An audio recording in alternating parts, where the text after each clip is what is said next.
Welcome to the Unshakable Growth. I'm Esty, and let's get started. Welcome back to the Unshakable Growth podcast.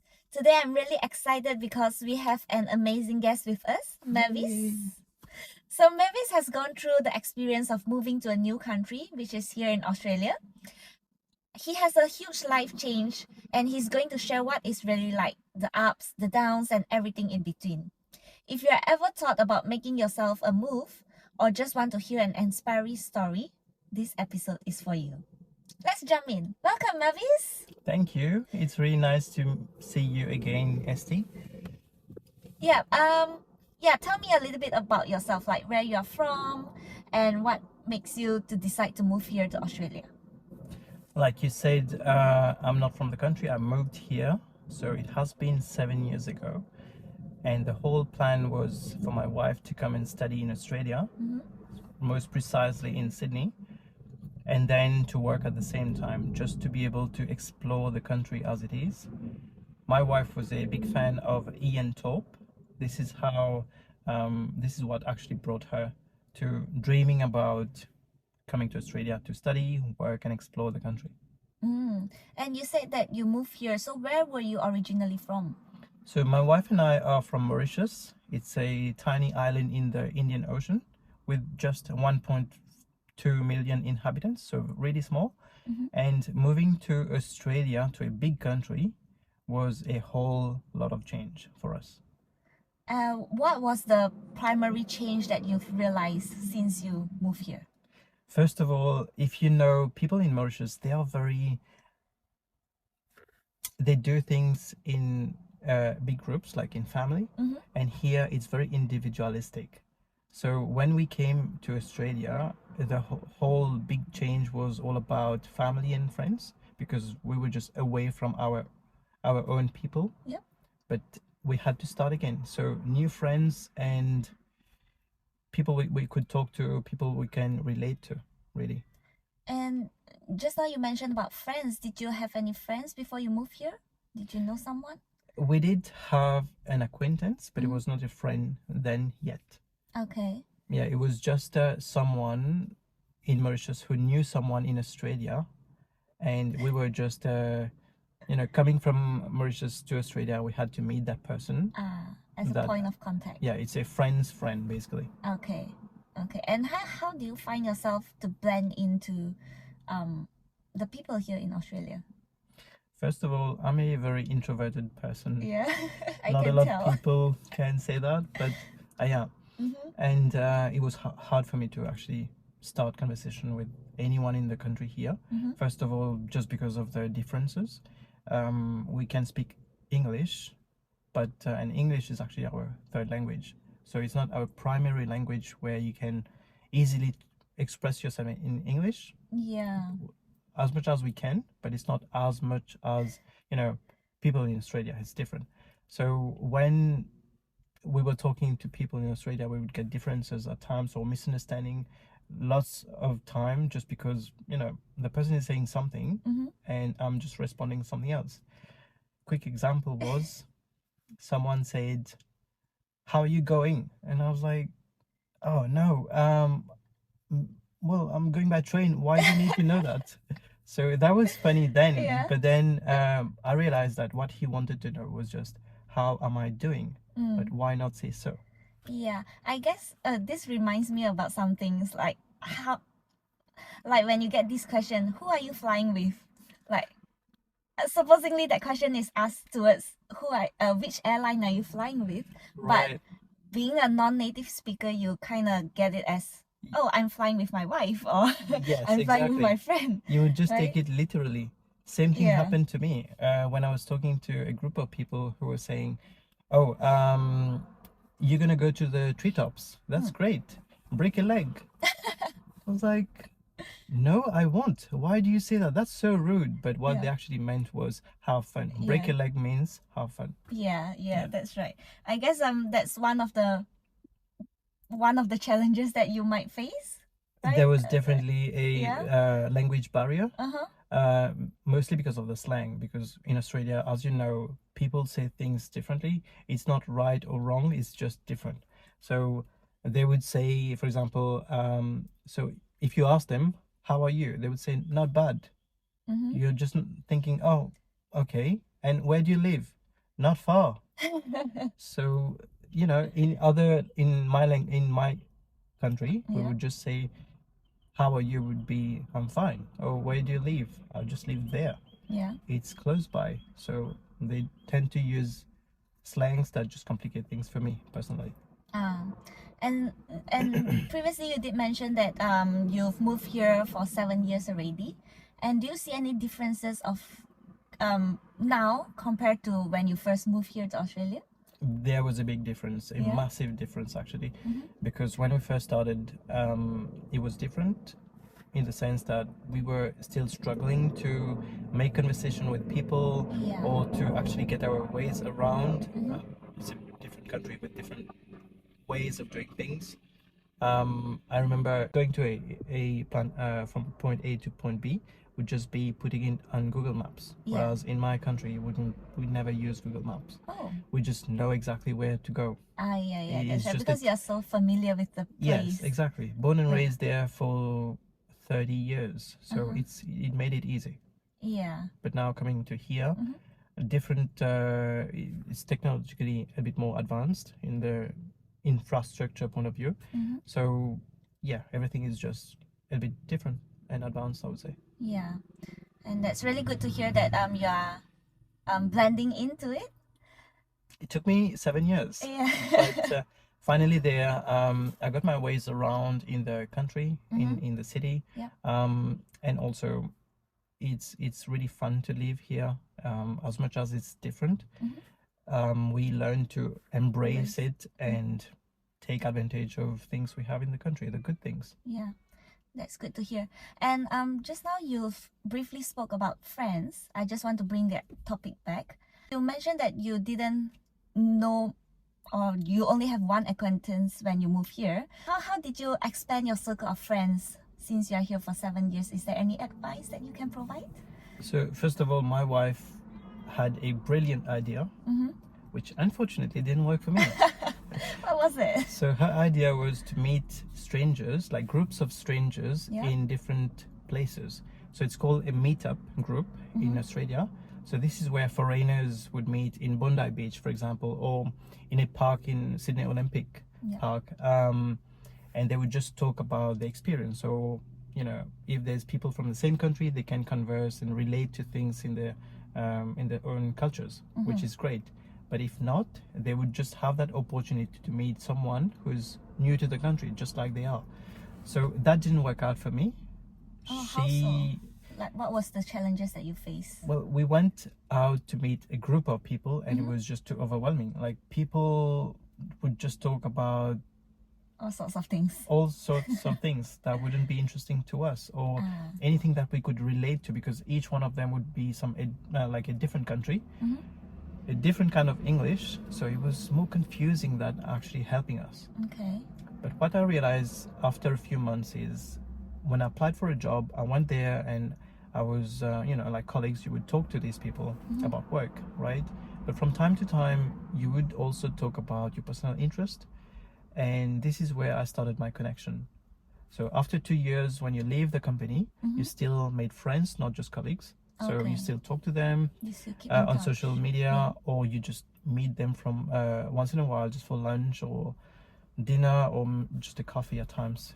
And it helps. Yeah. Because you get to converse, you get to you both can relate to different same things that you've experienced in here, Yep. and we are all in the same context. So that helped. And other than work colleagues, is there any other ways that you expand your circle of friends? There are other activities, such as when you go to a speaking, a Toastmaster session, for example. Yep. They meet in each month or each 2 weeks. This is where you meet people regularly and you start talking to them, not just once, second time, there's a third time, and then you get closer to them, you become friends. Like sharing real friendly stuff, which is great. It helps you as a person to express yourself. Yeah. That's really good. So that's the advice that you would give someone that moved to a new country to try to establish their network of friends? Yes, there's through activities such as, I don't know, bushwalking could be one. You could join a group of people doing paintings, or you can go to people wanting to do to upskill their speaking, Yeah. like Speakers Institute. Those kind of things really help, because you spend a lot of time with them that actually make you closer to them and to be able to express yourself and be friends. Yeah. And also just be brave to start a conversation. It could go wrong as much as it could go right. So I would say 90% it could go right, because at the end of the day you're speaking in English and the person is still responding in English, so that will help both of you guys. Yeah, that's good advice. And yeah, I think we touched on like for example, just now we touched on language barriers and we touched on friends. I'd just like to touch a little bit on food in terms of moving to a new country. Is there a huge difference in terms of food culture when you move over here to Australia from Mauritius? Definitely. I would say food doesn't taste, fruits, for example, doesn't taste the same thing as in my country. I come from a tropical island, so the taste of fruits and vegetables are way better. Oh, But, how so? because the land and the climate is such that the fruit tastes different. You will find that from tropical countries, these fruits and vegetables are just next level. Is it sweeter or is it? It's definitely sweeter when you, for example, let's take a mango. A mango in my country and a mango here, there's a huge difference between them. Still mangoes, but taste way better in my country. It's sweeter, the texture's a bit better. Well, you have to try to know it. Wow. Yeah. But to come back to your point, the food is definitely different. So we had to cook home food to be able to eat home food, else we don't get it anywhere. We don't have Mauritian foods around. And it's just, if someone is doing it, it would be different from from what you would eat in your country. Just the spice is different. That's why. Maybe the process is the same, but the spice, the ingredients are different. That's why it would be different, the end result. Probably the cooking process is also slightly different. Yes, could be, yeah. Okay. And do you find any like good Mauritius restaurant here in Sydney? We did find a restaurant with Mauritian food, but it was just diluted with the Australian ways Palettes, of cooking and yes, taste. Yeah. And do you find the portion is different? Because for me personally, I feel that the portion was so big in Australia, whereas the food that you can get back in my hometown Malaysia, it's so small. So it's a huge difference for me. Well, Mauritians eat a lot, so Oh, I would okay. say the portioning was more or less the same. I understand at times, I've been to places where I asked for one plate and it was a huge plate, and on top of that it was just way full. Like it was just one on. They keep piling it on the plate. Oh, you mean for Mauritius? No, it was a for- Lebanese restaurant here okay. in Australia, Yeah. and they just had a lot on a plate. Like it was like 2 plates in one plate. 2 plates in one plate. Wow. But That's at the double same the time, portion. yes. These guys eat a lot. I understand that. So it was a normal portion for them, but not for me. Wow. All right. Just want to move on to the next question. In terms of moving to a new country, does it shape your personal growth and confidence, or did it change you from what you are now compared to what you are 7 years ago? It had a big difference on my personality as well. I realized that I was in my comfort zone in my country. When you definitely. speak, when you converse with someone, or just sharing your feelings with someone in your country would just be very easy. Yeah, because you you're speak same in back.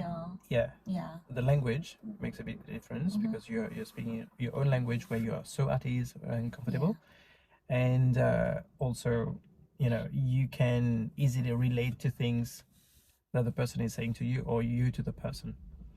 So here you had to be very explicit to what you're feeling or what you're thinking, because else they don't think like you to be able to get what you are trying to say. So you have to be very explicit with your words and very descriptive, Yeah. because when you think they are understanding what you mean, they're probably not. So you have to be very in detail, I would say. And probably their thought process is also different from where you come from, right? You just need to be really clear and concise in your message. Yes, I realized that at times someone saying something, my answer would just be and for them that wouldn't mean anything. In Australia, in my country, it would just mean, oh yeah, I approve, I totally agree with you, that's fine, let's go with it. Yeah. But here the person just looks at you and you're meant to provide more information, because that's not enough and that's not conclusive. Yeah. So yes, that was that was something I noticed too. Yeah. Interesting. And that's the communication part of it. And what about towards your confidence? Does that make any impact for that? Yes, I noticed that here you have to portray high confidence for someone to take you seriously. If you really not that confident, people tend to step on you, basically.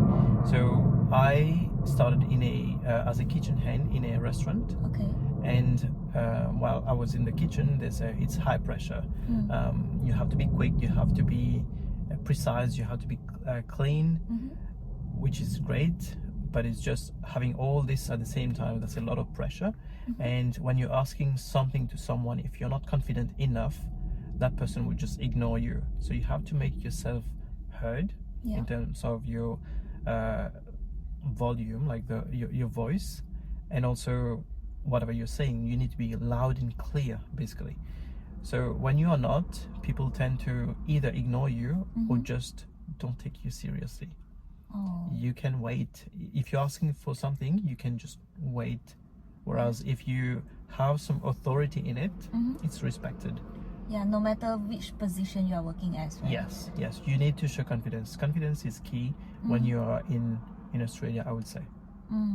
And how do you build that up? Like, because I know in many Asian cultures we tend to be really shy. I mean, And soft. yeah. Taking Same. me as an example, I know that I grew up very shy and very introverted and very soft spoken as well. Is there any advice that you can give people, especially for those that moving from Asian countries to Australia? Like, how do we build up that confidence and how to be more firm in our voice? Okay, so first of all, I learned it the hard way too. Yeah. Because when I was in a restaurant, I kept being ignored or not taken seriously, or just take the long way to actually get something when I asked for it. So what I tried to do is work on my communication. So be clear, and also try if you are clear in what you want, the person would understand you. And also just try to step up or upskill yourself. Just try to speak louder if need be, or if you're too soft, try to change your tones or your words just to make yourself heard a little bit more. It's just about the way you say things. Instead of saying like in your own way, you would be very polite and you would say, can you please? At times you don't have to say all of that. You just need to be really straightforward. Please do this for me because I need it as soon as possible. Or for example, in a restaurant, I need this, can you pass this to me? Yeah. Or things like that. It's just being loud and clear, and where there's no politeness necessary, you don't have to use it. Oh, well, I'm actually surprised when you say that when there is no politeness needed, it's not necessary. Yes, because for example, just to back that point up, when you're in a restaurant, everything is going so fast. Yeah. You are talking about your experience as a kitchen hand. Yes, exactly. Hey, pass me the knife, please. Or just be simply just go, hey, pass me the knife. I need the knife. Can you please pass me the knife? See, I'm still polite. Yeah. Just say, pass me the knife. Or Ah. just be short and concise and loud. Mm. And try to, up your confidence a little bit gradually. Yeah. It doesn't happen just overnight. It took me a while to actually get my confidence up. Mm-hmm. Nowadays, when I'm asking something, I'm getting a response, Yeah. if not the actual solution. Well, I guess that's a journey for you to be where you are today. And I know that you are no longer working in the kitchen right now, right? No, So- it took me a month to get out of there. Oh, only a month. Yes. There's another struggle when you come from a foreign country. Yeah. So you want to start something where you want to be able to earn a living. Mm-hmm. So you start with the basic job that you get, right? So Yeah. mine was kitchen hand, just because I knew someone Mm-hmm. who could give me a job just right away. On the same day, I go meet him, and he was like, "Yes, you can start in the afternoon," Yeah. and that helped me. Mm-hmm. But I have studied in my country already. I have a bachelor in marketing. Yep. And I was already a marketing coordinator in my country. Okay. So I couldn't continue what I started in my country, so I had to start lower. Okay. So the base was just to get something no-brainer. Yeah. It was just kitchen hand. You cut things and you wash things up, Yeah. vegetables and fruits and whatever it is, Mhm. meat, seasoning of meat, and that was it. But then I realized that I shouldn't stay too long in that job, because that's not in my career path.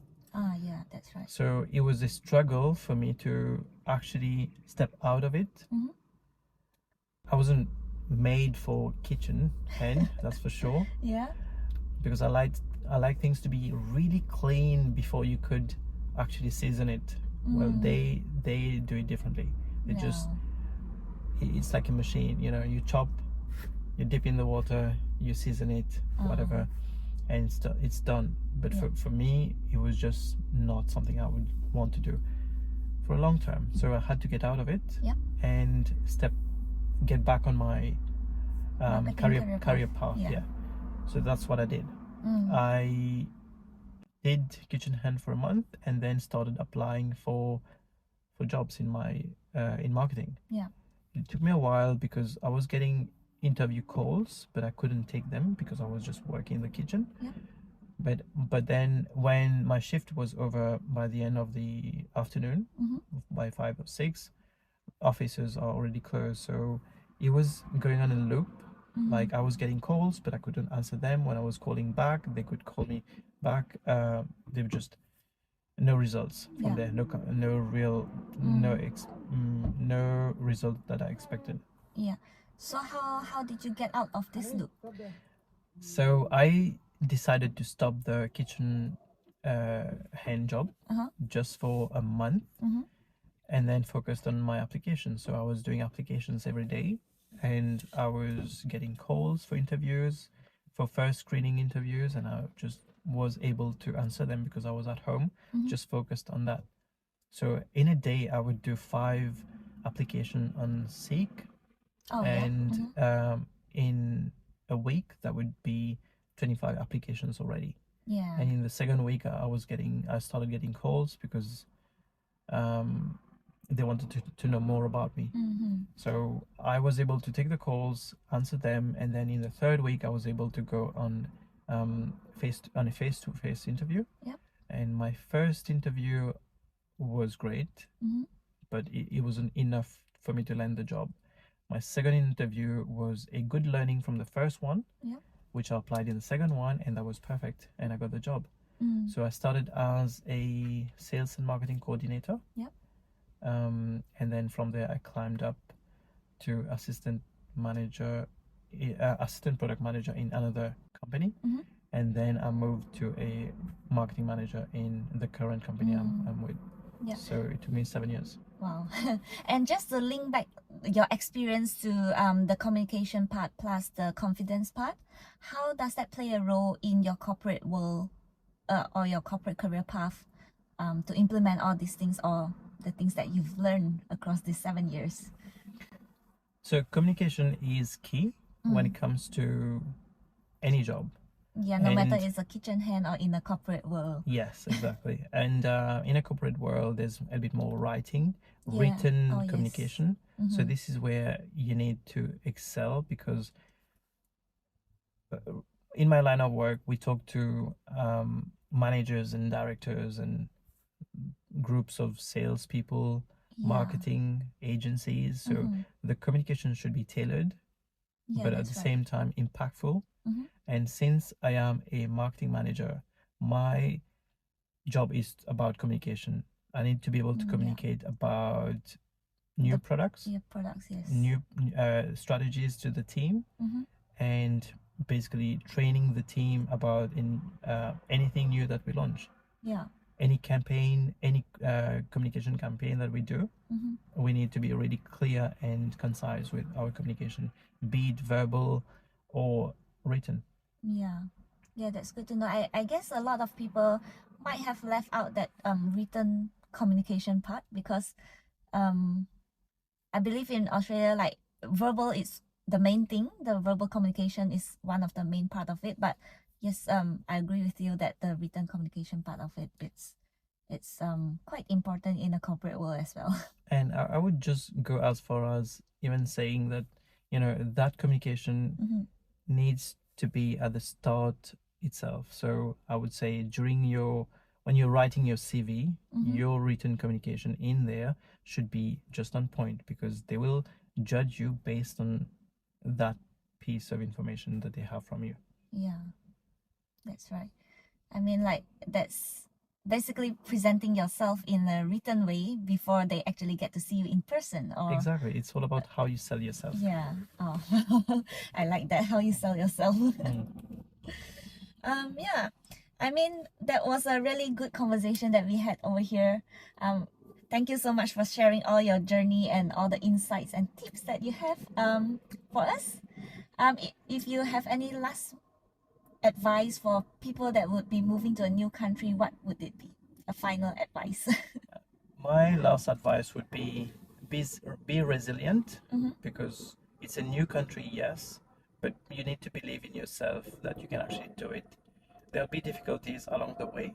You have to brave through those difficulties to get to the end of that. And believe me, after a few years, you'll be so used to the country, the language, the people, it'll be easier to make friends with anyone you want. Yeah, it So- just takes time and Patience and patience, and make sure that you put yourself out there to try the first Yes. step, right? yes. Yeah. So, yeah, I mean, if you enjoyed today's episode, don't forget to subscribe to the Unshakable Growth podcast. Share it with someone who might need to hear this, and leave me a comment if you have any. Until next time, keep growing and pushing your boundaries. And thank you, Maavis, for joining in this podcast today. You're very welcome. Thank you. Bye. See ya. Thanks for tuning in the Unshakable Growth. Stay unshakable, and I'll catch you in the next episode.